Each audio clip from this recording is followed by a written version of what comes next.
একটা important case, terminal ileal ulcer, biopsy report, Crohn ileitis, patient referred by, date হচ্ছে এইখানে করেছিল 07 November 24, আচ্ছা 11 নভেম্বর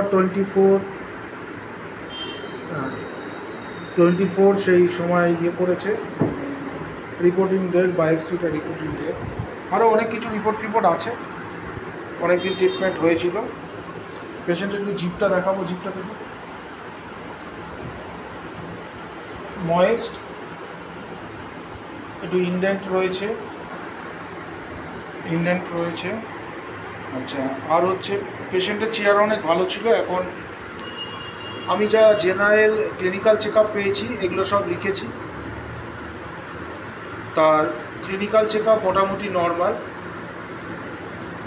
আচ্ছা, অ্যানিমিয়া, সায়ানোসিস, ইডিমা কিছুই নেই। Terminal ileal ulcer, loss of appetite রয়েছে। আর ক্রন ডিজিজ আমি প্রবাবেল ডায়াগনোসিস করেছি। এটি একটি অটোইমিউন ডিজিজ, ইনকারেবল, সবাইকেই বলে দিই। আগেও একটি পেশেন্ট ঠিক হয়েছে, ইনিও আমার সেই দেখে এসছে। কোলোনোস্কোপি উইথ এপেনেসি ইফ আলসার, এটা আমি দিয়েছি। পেশেন্টের দিকে কি পেয়েছি, ফ্যামিলি হিস্ট্রিতে ছিল হিস্ট্রিতে ছিল চিকেন পক্স, মাদারের দিকে ছিল হচ্ছে অ্যাজমা, আর্থাইটিস, আর ক্যান্সার, সিকেডি, টিবি হচ্ছে বাবার দিকে রয়েছে। Irritable, anxiety, consolation aggravate, company desire, fear of disease, আর হচ্ছে sympathy for others, milk disagree, sweet milk desire, sensation of heat, perspiration plus plus plus, caries teeth. এছাড়াও এই পেশেন্টটির এই সন্দেহবাতিক আছে মারাত্মক অ্যাঙ্গারটা আমি এটা লিখিনি, অ্যাঙ্গার আচ্ছা অ্যাঙ্গার রয়েছে। এছাড়া রয়েছে ছোটোখাটো জিনিস, কোনো জায়গায় গেলে পছন্দ হলে নিয়ে নেওয়া, এই জিনিসগুলো রয়েছে।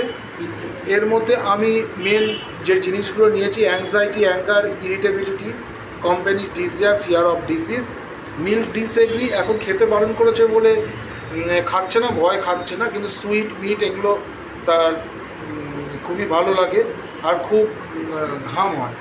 এই সিমটমগুলোর উপরে নির্ভর করে আমি লাইকোপোডিয়াম, ক্ল্যাভেটাম ইন 50 মিলিসিমেল স্কেল অফ পোটেন্সিতে আমি প্রেসক্রাইব করেছি। এবং ফার্মাসি আমি সবাইকে লিখে দিই প্রতিদিন একবার করে খাবো।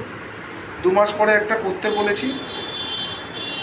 এই হচ্ছে টোটাল রিপোর্ট। আর এপেনেসি রিপোর্টের আলসারটা আমি দেখিয়ে দিচ্ছি। এই যে এই জায়গায় এই আলসার, আর হচ্ছে এই যে কোলোনোস্কোপি, এই জায়গায় আলসার হয়ে রয়েছে স্পষ্ট।